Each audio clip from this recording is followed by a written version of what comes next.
All right, I've been using the iPhone Air for about a month now, probably over a month. Wow, yeah, it's been over a month now. And I have to say that I feel kind of stuck, but in a good place. So let me explain. If you saw my unboxing and first impressions of the iPhone Air, the iPhone 17, the iPhone 17 Pro, you'll know that sort of my order of recommendation this year was probably a little bit different than what the market is showing, probably a little bit different than what you would expect. So I honestly think, like, if I'm going to recommend a phone to someone that I know, I would recommend the base model 17, then the Air, then the Pro. As someone who's been using the iPhone Pro models for the past like 3 phones I think that I've owned, I have felt that Apple has just sort of lowered a lot of the Pro features to the base model phones. So this year's iPhone 17 Pro had me a little confused and actually wondering, like, do I need a Pro phone anymore? Now, as I also mentioned in those earlier videos, I think Apple has tried to sort of segment their phone sales or their audience in a new way this year, where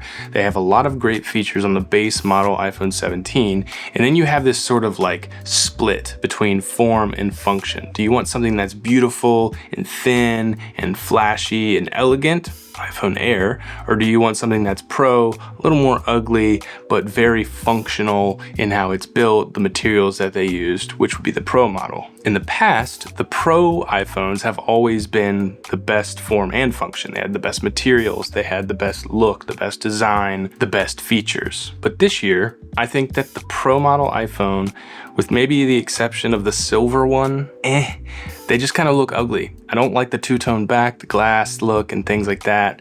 3 cameras was already kind of driving me crazy with that look, and then they extended that top part to fit in the cooling mechanism, and I don't know, I just don't think they look that great. So this year, I think the best looking, the best form phone is the Air. For someone who actually makes my reviews based more about the experience of using a product, more so than like the specs or like the battery or like comparing Geekbench scores and things like that, I think for me, and I think for a lot of people, the experience of using your phone, which you use daily, it's in your pocket, it's in your hand, little tweaks, the experience there matters a lot. As long as the phone is doing everything it needs to do for you, what matters more after that is the experience of using it. Now this year with the iPhone Pro model, I saw features come to it that like far surpassed anything that I would need to use on an iPhone. I'm not gonna be trying to film feature films on my phone this year. I'm not gonna be doing 3D renders on it. Like it's this weird flex Apple's doing with how much power that they can put into these Pro model iPhones, which is great for those power users. But the question becomes, are you a power user, like a true power user? Or are these Pro level options that have been in the past, like the 120 Hertz refresh display coming down through all the phones this year, that new selfie camera coming down through all the phones this year, the power, the battery life coming through all the phones this year, are those good enough for you? People have been saying it for years, but the coolest thing about the iPhones nowadays, especially the Pro models, are the cameras and what they're able to do, which begs the age-old question people have had: why doesn't Apple just make a camera? That would be super sick. I know that's not really their thing, but I mean, come on. I don't need to be able to play Flappy Bird on the same device that I shoot in like crazy 8K cinema quality movie on. All this said, this is a super long intro, I know. The iPhone Air, even though it has its shortcomings, they're not really shortcomings. It's worked perfectly for me. Without a hitch, everything works well. The experience is brand new to iPhone. This super thin, well-made, super strong and capable and durable iPhone is just like a true new iPhone that Apple has made, probably since the 13 mini. So today I want to talk about all the things that I've loved about using the iPhone Air, and then a couple things that I don't love. Spoiler alert, there isn't much. Before we dive in, on this channel, we make it a practice to talk about tech that marries form and function. We enjoy tech that both improves our lives and looks great while doing so. So if that sounds cool to you, please subscribe and like this video for more. Let's dive in. All right, so let's talk about the form of the iPhone Air. So it's no surprise that this phone is thin. You can see it in videos. If you go and you experience it for the first time in your hand, it's kind of jaw-dropping, it's kind of wild. It feels very much iPhone, but it feels new. It's kind of crazy. But what most people who don't own the phone and use it daily realize is This sort of happens every time I pick up the phone. I haven't gotten used to it being so thin. Every time I pick it up, I'm like, this is wild, especially when you take the case off. If you use the case for a few days, you take the case off, it's like, holy cow, like this shouldn't exist. It's kind of wild. Now, if you ever do get the intrusive thought to try and bend this thing, which I have, it is so incredibly solid, like doesn't feel like it should be as solid as it is. It's kind of crazy. And like I mentioned earlier, like this experience of using this device is very important. I don't think a lot of people realize this, that the devices and things that we use every day, the minor tweaks and capabilities that are improved over time matter a lot. The devil's in the details, if you will. And I think a phone is one of the biggest places where those details matter. And the experience of using the Air, it just feels like the future. Even like grabbing my wife's phone to like look something up or something really quick with the iPhone 17, it just feels chunky already. And like I've only had the Air for a little over a month now, and that's already happening. So it's gonna be wild to try and go back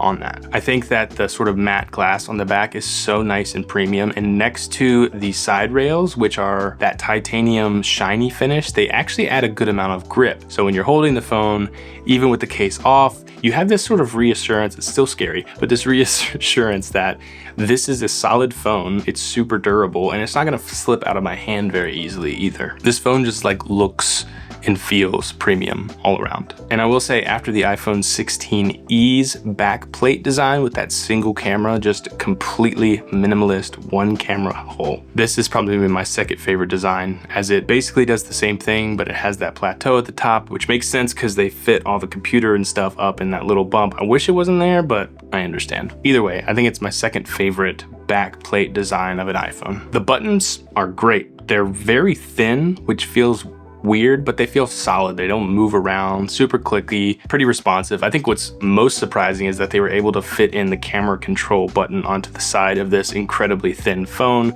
It has all the same capabilities as it is on the other phones. It's just really thin. But I never really use that anyway, other than just using it to open up the camera app. I did want to make a quick note on the colorways, because I did pick up the white version first, or the cloud or whatever it was called first, the stark white, not the blue tinted or the gold tinted one. I think that the white version is probably the best looking version of this phone. It obviously hides fingerprints. You don't see that kind of thing. Even on the metal rails on the side, you don't notice them as much. And it definitely looks better on camera, as you'll probably see throughout this video.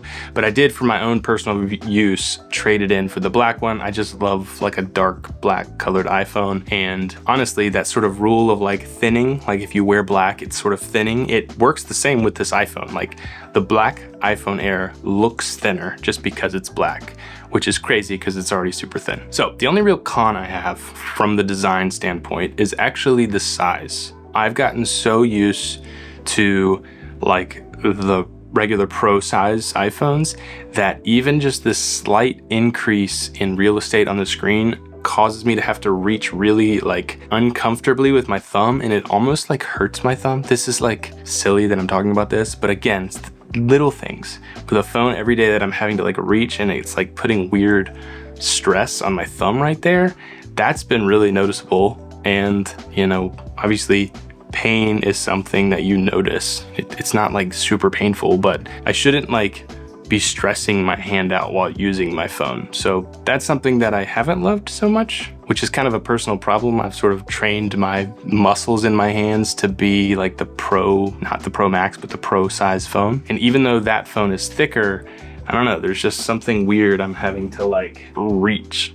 You see, like my thumb can't reach all the way over, where here's the base model 17. I can reach all the way over with this one. Like that is so much more of an easy reach for me than that. Like I don't know, it's weird. Like I guess my hands are small or something, I don't know. A lot of times I'll be using it, especially without the case on, and I'll feel like I'm gonna drop the phone because I don't have a good grip on it anymore. So that is something that I've noticed, which again is a personal problem, but size does matter with these things. Okay, so it's no doubt this thing looks incredible and it makes me want to rock it without a case whenever I can, but what about those times where you're chilling on concrete for a tailgate, or your kids are around. In these times I need a case, and let me just say, even though this video isn't sponsored by Native Union, the Native Union cases are the best iPhone cases I have ever seen or used. Not even kidding. The colorways are so nice, the design is incredible, and it gives just the right amount of protection while elevating the already great design of the iPhone Air with a layer of protection just as nice as the phone itself. I think this is rare. Most of the times, like, iPhones are designed so well that when you slap a case on, it like just lowers that like design quality. I think these Native Union cases keep that same design quality, whether you're using the classic one or like even the more active ones. I just think the design is so minimal and intentional and nice and elegant, and it just looks so sick. So you can grab yours at the link below, and I'll see if I can get you a discount if the powers at be will allow it. Seriously, these things look incredible, and they look incredible across the lineup as well. So let's move into the function of the iPhone Air, the biggest part of this review. Look, I've mentioned already that I don't look too much into like specs when I'm looking at tech. I just want to know, like, will it work for me? Will the battery last me all day long? Will it stutter and stagger and fall apart as I try to use it for my day-to-day tasks? And long story short, iPhone Air works perfectly in almost all aspects. The battery life is surprisingly good, even though the keynote set it up to be a failure with battery life, and I think they kind of shot themselves in the foot by offering the battery pack right after talking about how great the battery was. I don't know. I feel like people didn't order it because they're like, oh, well, the battery life's gonna suck. It's been great. It's better than my iPhone 16 Pro, so that works for me. It's an upgrade in my book. I don't know if I used my phone differently than I did with the Pro or something,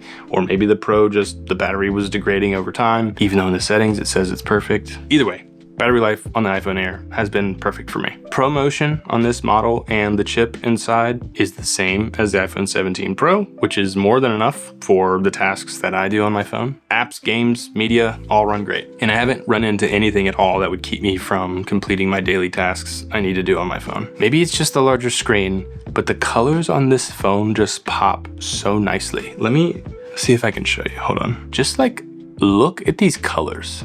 Like, it's just so vibrant and nice. I don't know. It's like this huge joy to like pick up this phone and even just like look at the apps on here. It's weird. The new selfie camera on these phones has been awesome. My wife's really been enjoying using it. I've been enjoying using it. It's just so nice to get like me and the kids and my wife all in the photo and not have to like turn it sideways or figure it out. Like, you just hold it normally, super wide, super high quality. It's been great. All right. The two things that I've noticed that I don't love outside of the size is, one, the single speaker at the top of the phone. I thought that the single speaker would probably be at the bottom of the phone. And if any of you are like me, or really anyone else in the world, when you talk on speakerphone, I hold my phone like this because the microphone is here. But the problem is that's not where the speaker is anymore. So you can't just like look at and listen through there. You've kind of still got to hold it like this, which is fine, little thing. But definitely when watching like YouTube videos and stuff, you notice it's just coming out of one side. If you're holding it like this, it's not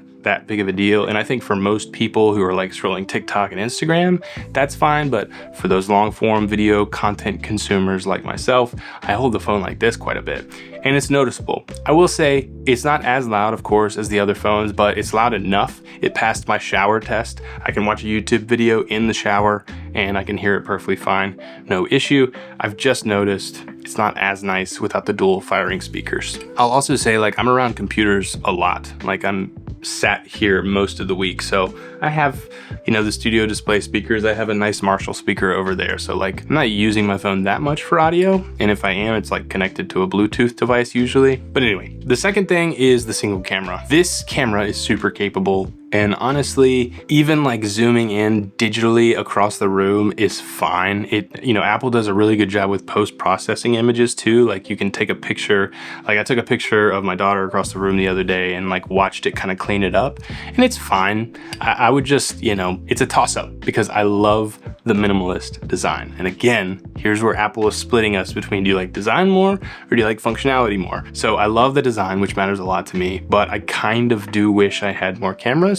And I think honestly, that's a big deal breaker for like 99% of people out there. You know, because 9 times out of 10, I'm just taking a picture with this camera. Like, I'm not zooming, I'm not doing anything. I'm not even hitting the 2x zoom to crop down on the sensor. I'm just taking a picture. And I would be on the pro camera as well. But those times where I want a wide angle, those times where I do want to zoom in on my kid across the room, or I see a cool looking thing in the sky and I just want to crop it really well, it would be nice to have those. And I think MKBHD actually talked about how, like, when people walk into a Verizon or AT&T, they're like, what's the latest and greatest phone? Oh, I want that one. I don't know, it's weird. It's just like the phones you think will do well, the phones Apple thinks will do well, consumers just keep getting the most expensive model because they know they're getting the best.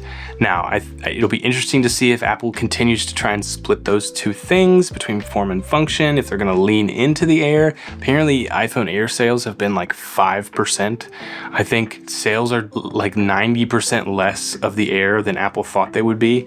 Anyway, I hope this sticks around. It's a very cool device, but at the same time, watching what the market does is always more interesting and a telltale sign of what's actually going to happen. So anyway, those are the cons. The size, single camera, single speaker. Other than that, the phone's perfect. In fact, it's a new iPhone experience. And I kind of wish in a way like people could like rent phones for like 3 months, 6 months. Like, it would be cool to be able to kind of like pick and choose your phones, kind of like you do your car, but I don't know, whatever. It's cool that I'm a tech reviewer and I get to do this for a living and I get to test out these different phones. I just kind of wish other people could as well. I think that'd be kind of cool because the experience of using the iPhone Air has been fantastic. And I think the biggest thing is for me is, you know, I'm sitting on the edge of like looking at the market, being a tech reviewer. Do I need to get the Pro phone because 90% of people are going to be buying the Pro phone? So I need to be able to speak well on the phone that everyone has in their pocket. I don't know. I'm still deciding. But for now, the iPhone Air has been incredible. I think if you don't need the Pro features, I would go Air, you know, if you have the money for it. Otherwise, the iPhone 17 base model is still going to be my most suggested phone to friends and family. It's just so capable, so well made. The design's fantastic. But yeah, anyway, I digress. Thanks so much for watching this video, this month-long review of the iPhone Air. This has gone on way longer than I thought. I hope we have enough B-roll. But I want to hear from you. Did you pick up the Air this year? Were you thinking about it? Why didn't you? Or if you did, why did you? What do you think of it? Are you wanting to trade it in now? Is it too late for you? Do you feel stuck in a good way or a bad way? Thanks so much for watching. Subscribe if you're new. Like this video for more like it. Watch this video next. I think you're gonna love it. And we'll see you all in the next one.